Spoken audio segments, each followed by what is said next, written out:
말씀드립니다. 오늘 준비한 설교의 제목은 사람의 재판과 하나님의 승리라고 하는 제목을 붙여보았습니다. 먼저 천성경 438쪽에 나오는 참아버님의 말씀을 훈독하겠습니다.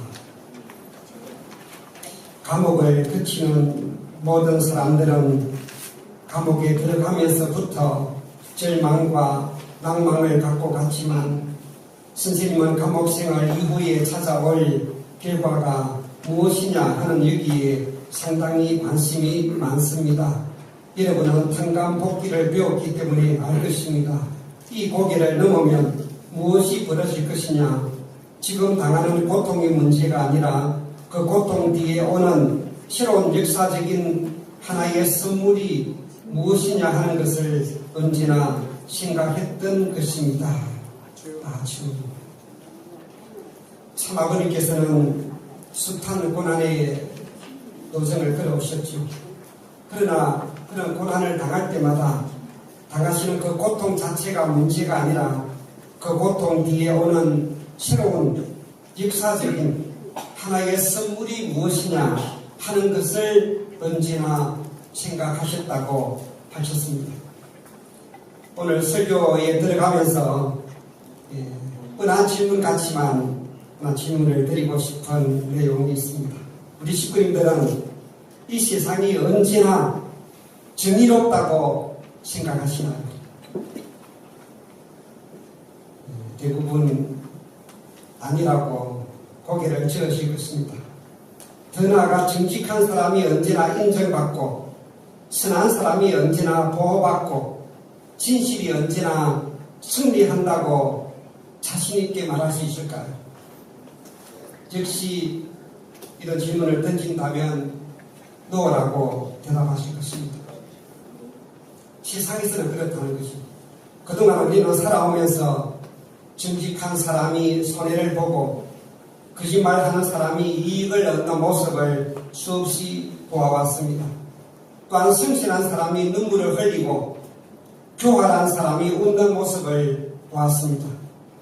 그럴 때마다 대부분의 신앙자들은 하나님께 이렇게 질문합니다. 하나님, 왜 이런 일이 일어납니까? 왜 하나님은 가만히 계십니까? 사실 현재 우리 교회가 겪고 있는 이런 힘든 상황을 놓고서도 아마 대부분의 식구님들은 이와 같은 질문을 하나님께 던지고 싶을지도 모릅니다. 그러나 여기서 우리가 꼭 기억해야 할 것이 있습니다.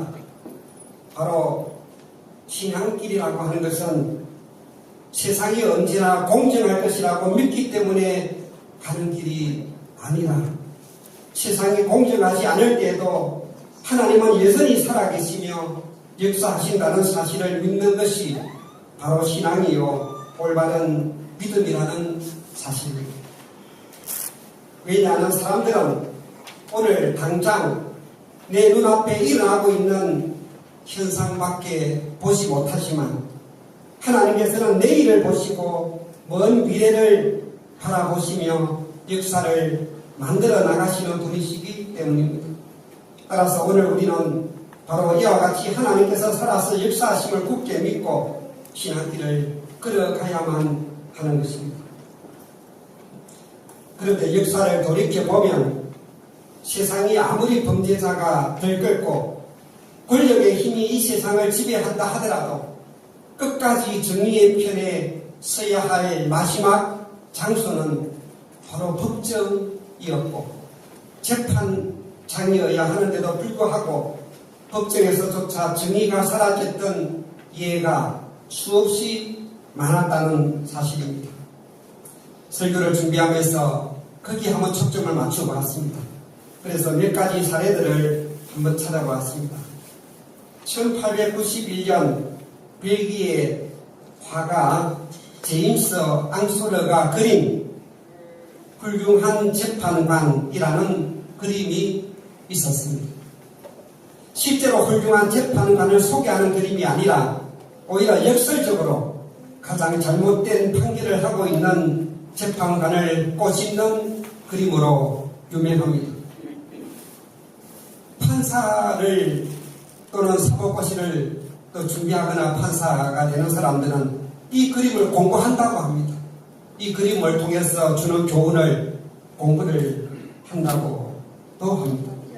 이 그림을 자세히 들여다보게 되면 위에는 아주 근엄한 자세로 자기 만족에 도취되어 미소를 띠고 있거나 잔뜩 인상 쓴 그만한 표정을 하고 있는 재판장들이 있습니다. 맨 아래쪽에 3명의 피고가 있고 탁자에는 피 묻은 칼과 톱, 절단된 신체의 일부분, 털리 등 확실한 범행 증거물들이 놓여 있습니다. 오른쪽에 있는 변호사는 눈물, 콧물, 땀으로 범벅이 돼 열변을 토하지만 아무도 들어주지 않는 그의 말은 먼지가 되어 허공에 흩어져 버리고 맙니다. 그림 곳곳에서 법이 공정치 못하다는 암시가 내비치고 있습니다. 법관들 머리 위에는 역사상 가장 유명한 사법살인인 십자가에 매달린 예수를 묘사한 그림이 걸려 있고, 변호사가 서 있는 나무 강단 윗부분에는 거미줄이 쳐져 있으며 한쪽으로 기운 천장과 강단 아랫부분에는 지옥이나 가라는 낙서가 적혀 있습니다. 이 그림은 1860년 벨기에에서 일어난 중대한 오신과 관련이 있다고 합니다.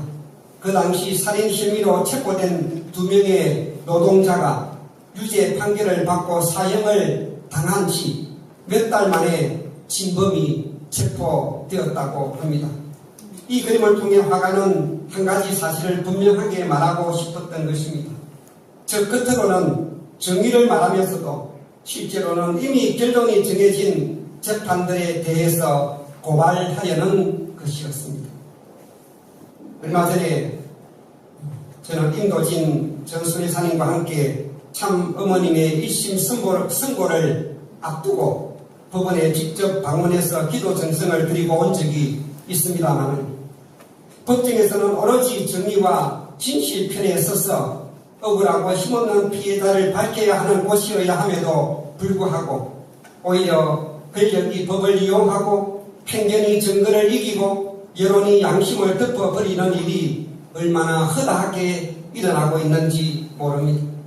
그럴 때마다 사람들은 이렇게 말하곤 했습니다. 이제 믿을 곳은 없다. 정의는 무너졌고 진실은 졌다고 말합니다. 그러나 놀랍게도 역사는 또 다른 이야기를 들려주고 있습니다. 사람이 내린 판결이 역사의 마지막 판결이 아니었다는 사실을 말입니다. 오히려 역사가 흐른 뒤에는 이런 판결이 뒤바뀌는 결과가 수없이 많이 있었기 때문입니다. 역사적 몇 가지 진실을 살펴보도록 하겠습니다. 기원전 399년 아테네의 한 노인이 법정에 섰습니다. 그의 이름은 우리가 너무나 잘 알고 있는 유명한 철학자인 소크라테스입니다. 그가 저지른 죄는 무엇이었을까요? 바로 젊은이들에게 생각하는 법을 가르쳤다는 것입니다. 즉 기존의 근위에 질문을 던졌다는 것입니다. 진리를 사랑했다는 죄밖에 없습니다. 법정은 그에게 선택을 줍니다. 당신이 전파하는 사상을 포기하면 살 수 있다라고 말합니다. 그러나 그는 진리를 버리지 않았습니다. 결국은 독배를 마시고 생을 마감했습니다.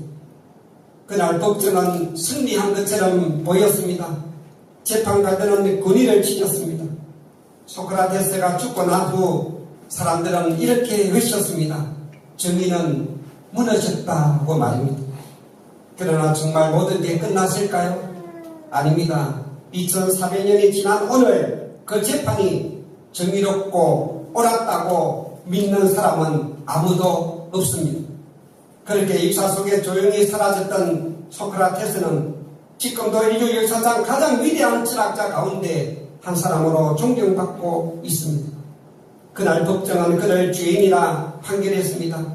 그러나 역사는 그를 위대한 철학자요 학문적 스승이라 불렀습니다. 사랑하는 식구님, 여기서 우리는 중요한 역사적 교훈을 배우게 됩니다. 법정의 판결이 언제나 진실된 판결은 아니라는 사실입니다. 그날 독배를 받아들고 마지막 순간을 맞이하였던 소크라테스 자신조차도 자신의 미래를 알지 못했습니다. 그러나 역사는 진실과 정의를 올바로 세워주었습니다. 오히려 반전의 역사를 기록하게 해주었습니다. 이처럼 하나님은 인간의 판결보다 더 긴 시간을 바라보시는 분이십니다.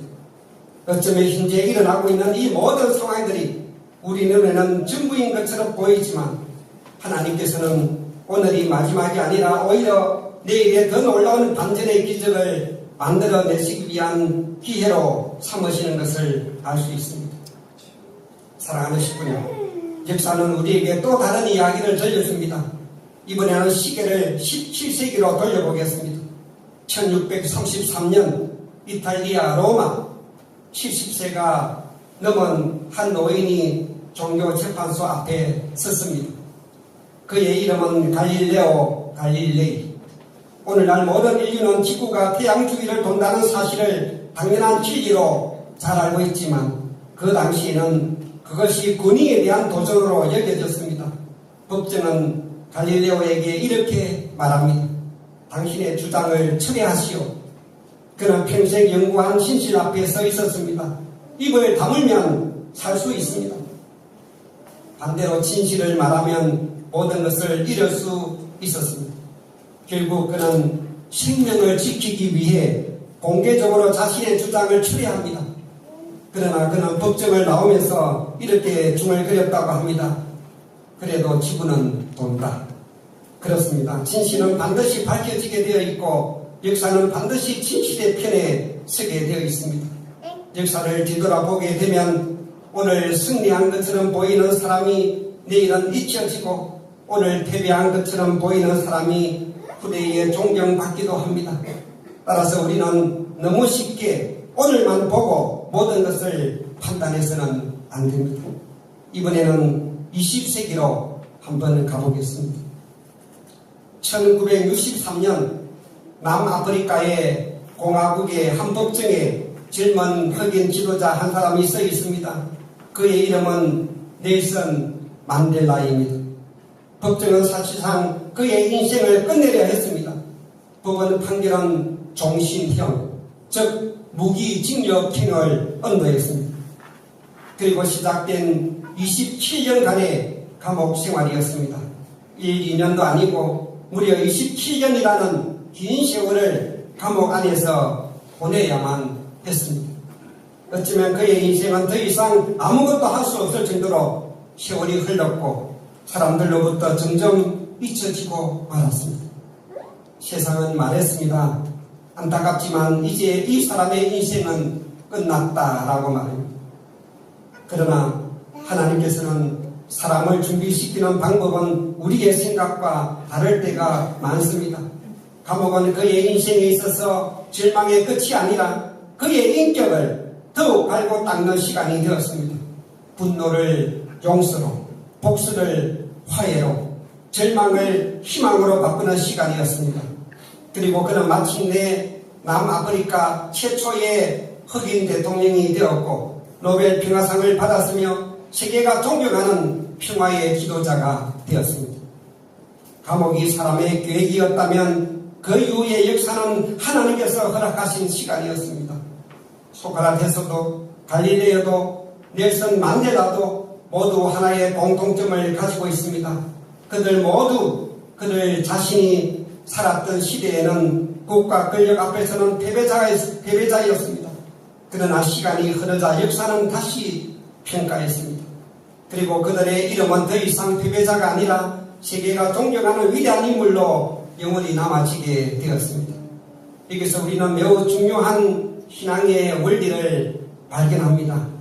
사람은 언제나, 하나님은 언제나 사람보다 훨씬 더 긴 시간을 가지고 먼 미래를 내다보시고 일하신다는 것입니다. 더 나아가 우리는 눈앞의 현실만 바라보지만 하나님은 섭리의 완성을 준비하고 계신다는 사실입니다. 그래서 이사야서 55장 8절에서 9절을 보게 되면 이사야 선지자는 우리에게 이렇게 선포하고 있습니다. 이는 내 생각이 너희의 생각과 다르며 내 길은 너희의 길과 다름이니라.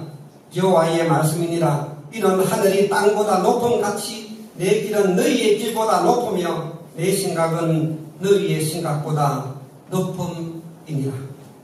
이 성경 말씀처럼 하나님의 생각은 우리 인간의 생각과 다르며 우리가 가는 길과는 전혀 다르다는 사실입니다. 왜냐하면 하나님의 길과 그의 생각은 우리 인간과는 비교할 수 없을 정도로 높기 때문입니다. 따라서 오늘 우리가 인간적인 눈으로 당장 이해하지 못하는 절망감에 빠졌다고 해서 하나님의 섭리가 멈춘 것은 결코 아닙니다. 오늘 우리가 억울함을 당해 고통과 슬픔 가운데 놓여 있음에도 불구하고 하나님께서는 못 본 채 가만히 침묵하고 계시는 것은 더더욱 아닙니다.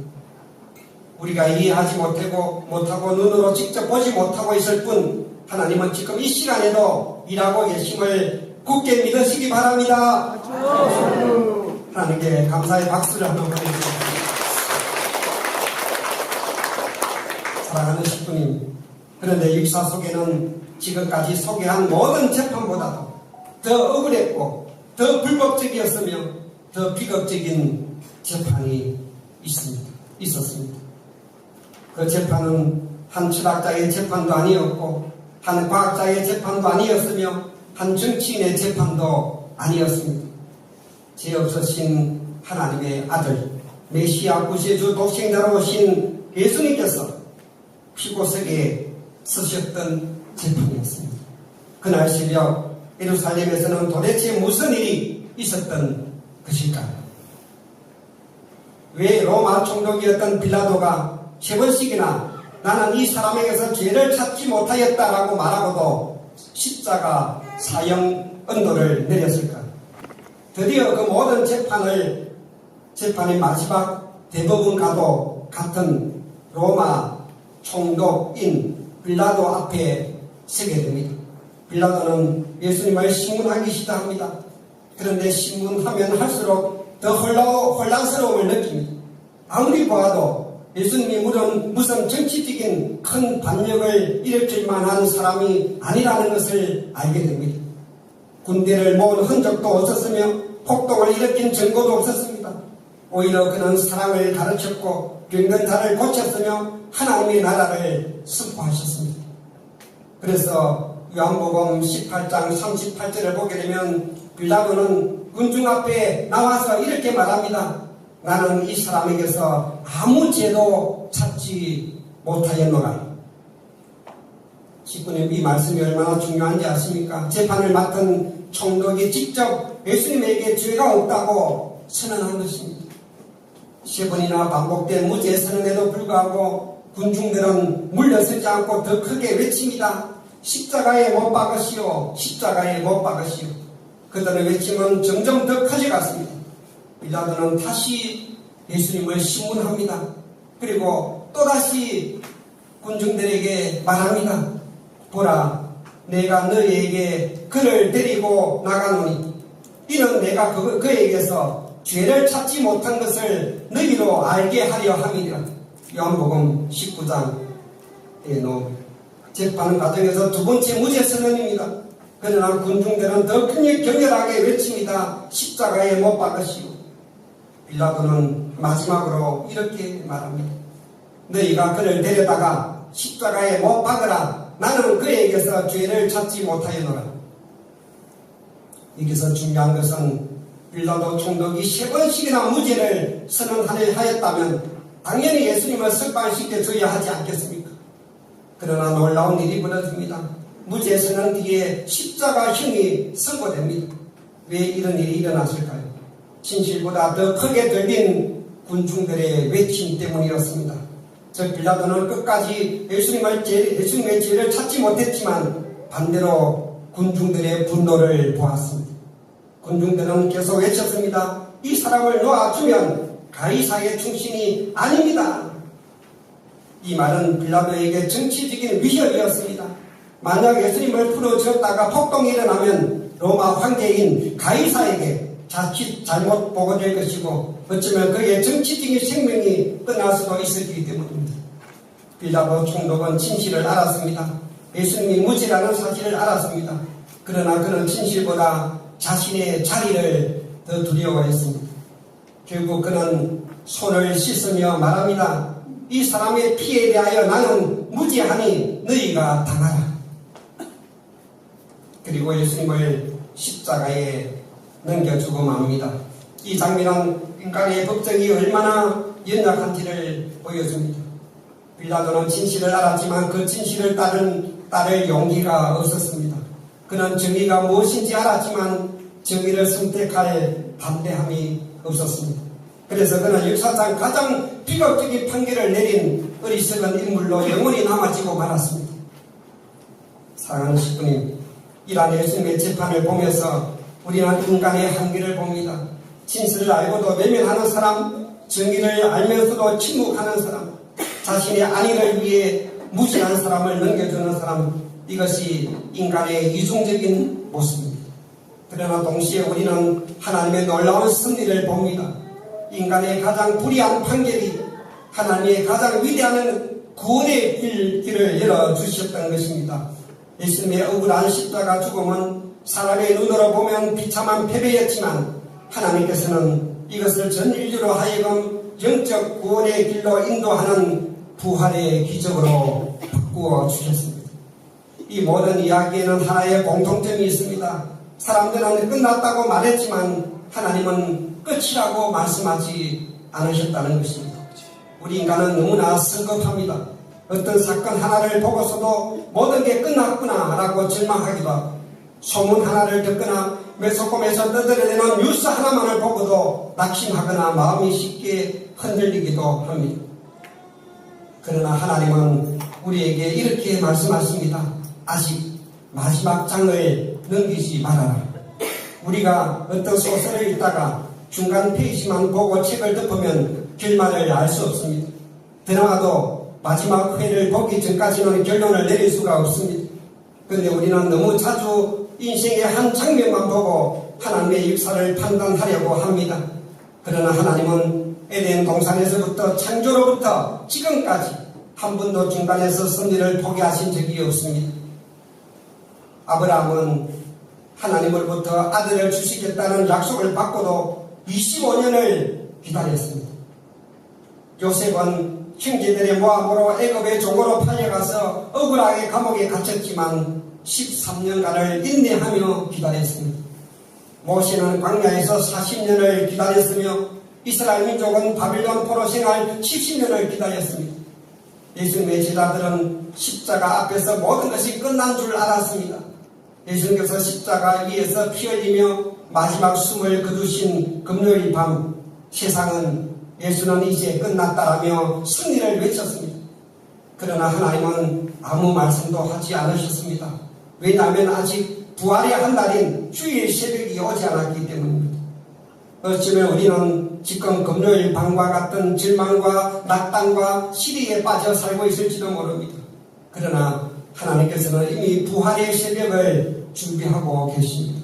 이처럼 믿음은 세상의 결과를 믿는 것이 아니라 하나님께서 살아서 역사하심을 믿는 것입니다. 그러나 많은 사람들은 믿음을 이렇게 오해하고 있습니다. 모든 일이 내가 원하는 대로 되면 하나님이 살아계신 것이다 라고 말입니다. 그러나 예수님이나 참 부모님의 말씀을 보게 되면 결코 그렇게 가르치지 않았습니다. 진짜 믿음은 결과가 보이지 않아도 비록 내 뜻대로 되지 않을지라도 원망이나 불신의 마음을 갖지 않고 하나님을 절대적으로 신뢰하며 끝까지 참고 기다리는 것입니다. 예수님은 십자가의 죽음 앞에서도 하늘을 원망하지 않으시고 이렇게 기도하셨습니다. 아버지여, 만일 할만하시거든 이 잔을 내게서 지나가게 하옵소서. 그러나 내 원대로 마옵시고 아버지의 원대로 하옵소서. 내 뜻대로 하지 말고 아버지의 뜻대로 하라고 기도하셨습니다. 사랑하는 식구님, 이런 예수님의 재판을 통해 우리는 참 아버님의 재판에서도 마찬가지였지만 지금 당하고 계시는 참 어머님의 재판 과정을 지켜보면서 너무나도 닮아 있음을 보게 됩니다. 참어머니께서는 가로 유다처럼 누구보다도 신임을 받았던 윤용호의 배신으로 인해 구속수감을 당하게 되셨고, 윤용호는 재판장 앞에서 끝까지 참어머니께서 지시하신 것이라고 주장하고 있습니다. 참어머니께서는 지난 7월 10일 10개월에 가까운 각종 조사와 정인 신문을 거쳐 특검이 때린 상상을 초월하는 13년이라는 구형을 받았음에도 불구하고 표정 하나 변하지 않으신 채 당당하게 재판부의 최후 변론으로 이렇게 말씀하셨습니다. 말씀하신 중요한 부분만 한번 뽑아보았습니다. 나는 평생을 하늘을 모시고 인류 평화 한 가족 실현을 위해 전생을 바쳐왔습니다. 나는 돈으로 권력을 탐하지 않습니다. 그런데 내가 믿고 모든 것을 맡겼던 사람이 오늘날과 같은 결과를 만들어낸 것에 대해서 너무도 마음이 아픕니다. 나는 믿습니다. 하늘은 살아계십니다. 하늘은 반드시 지상의 꿈을 실현하실 것입니다. 그러기에 고대하던 하늘 부모님을 모신 인류 평화 한 가족 평화세계는 반드시 이루어지리라고 믿습니다. 나는 생이 다하는 날까지 그 목표를 다해서 어디에 있든지 간에 계속해서 나갈 것입니다. 부디 하늘 부모님의 축복을 받은 이 나라, 제2 이스라엘과 같은 선밀의 나라로서의 책임을 다하는 이 나라가 되기를 나는 기도할 것입니다. 아주 이처럼 참어머니께서는 재판부에 바라는 마지막 발언에서도 분노와 억울함과 선처를 호소하신 것이 아니라 예수님처럼 독생녀로서 당당하게 진실을 선포하셨음을 보게 됩니다. 사랑하는 식구님, 인간의 재판이 결코 하나님의 승리를 가로막을 수는 없습니다. 오늘 우리는 일본 가정연합의 해상과 더불어 지금 참어머니께서 당하고 계시는 처절한 고난과 시련이 결코 하늘 부모님의 승리를 가로막지 못한다는 사실을 분명히 알고 있습니다. 끝으로 식구님 모두 앞으로 어떤 상황이 일어나더라도 끝까지 흔들림 없는 믿음으로 하늘 부모님과 참 부모님만을 붙들고 나아갑시다. 사람의 재판은 흔들려도 하나님의 승리는 결코 절대 흔들리지 않습니다. 비록 다가오는 8월 31일 참어머님의 1심 선고가 우리가 원하는 결과로 나오지 않는다 할지라도 오히려 그것을 역전의 기회로 만들어 나가실 하늘 부모님의 계심을 굳게 믿고 끝까지 하늘 부모님의 능력과 역사심을 신뢰하며 힘차게 전진해가는 우리 모든 노원교회 식구님이 되어주시기를 부탁드립니다. 함께 기도하겠습니다.